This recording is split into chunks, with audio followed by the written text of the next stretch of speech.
Welcome back to Movies Decoded. This is your source for movie and pop culture news. Today, we will be discussing the fourth episode of Marvel Studios' The Falcon and the Winter Soldier. And warning, there are spoilers ahead.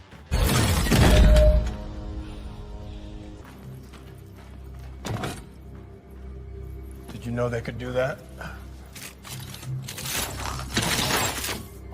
This week's episode, titled The Whole World is Watching, easily steps into the darker corners of the MCU, exploring subjects both Marvel Studios projects and outside properties have understandably avoided before.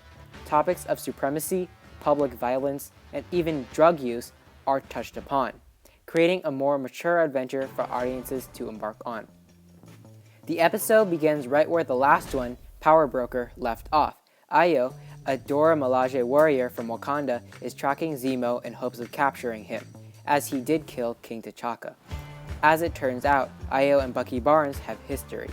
In a flashback dating to 6 years ago, Ayo remarks the hypnotic words that activate the murderous Winter Soldier to Bucky.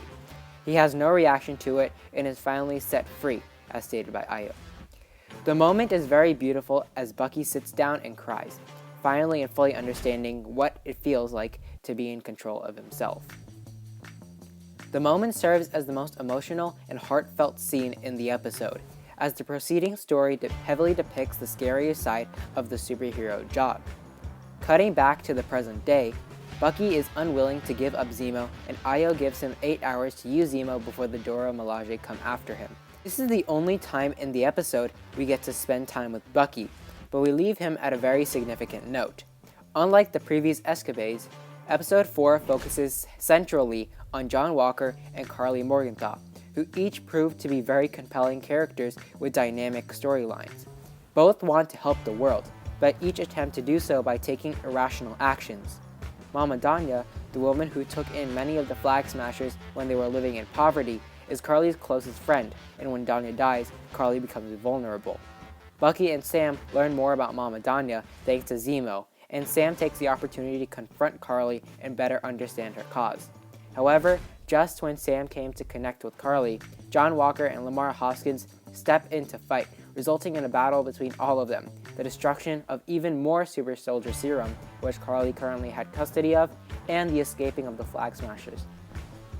Zemo destroys almost all of the vials, but is stopped by John Walker before he can destroy the last one, and Walker keeps it. To make matters worse, the Dora Milaje have now come for Zemo, and easily best Sam, Bucky, Lamar, and John. Zemo, on the other hand, escapes, his whereabouts yet to be revealed. Walker is very disappointed in the fact that the Warriors beat him without any serum, hinting at his next move. The Dora then leave without Zemo. More surprises are still in store though. Karli finds a way to contact Sarah Wilson, Sam's sister, and threatens her and her family. Karli passes on coordinates for Sam to meet her. Bucky and Sam go to meet Karli, but once again, John Walker, now seemingly injected with the Super Soldier Serum, and Lamar Hoskins overstep their boundaries, and perhaps the most significant fight in the show so far takes place, resulting in the death of Lamar Hoskins.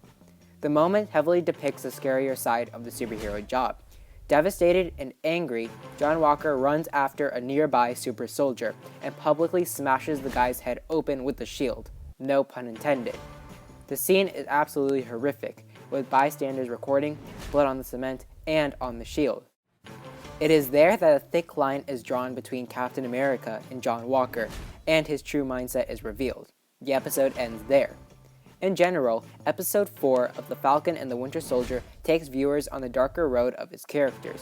The episode shifts its focus from the title protagonist to essentially the antagonist and helps audiences better understand the bad guy's motives. The Whole World is Watching tackles what it's like to be a public figure, one that many rely on, and the actions that have to be taken to get there. A few lines of dialogue between John and Lamar earlier in the episode suggest that they each had to do things that didn't feel right to get where they are today. All in all, Episode 4 serves as the character development and building for the Flag Smashers and John Walker, and does a great job at modeling their perspectives and what they would do to make ends meet. The Falcon and the Winter Soldier is now streaming on Disney+. What did you think of episode 4 of The Falcon and the Winter Soldier? Leave your thoughts and comments below. Be sure to like and subscribe if you would like to hear more from Movies Decoded. You can also check out more Movies Decoded content on YouTube right now.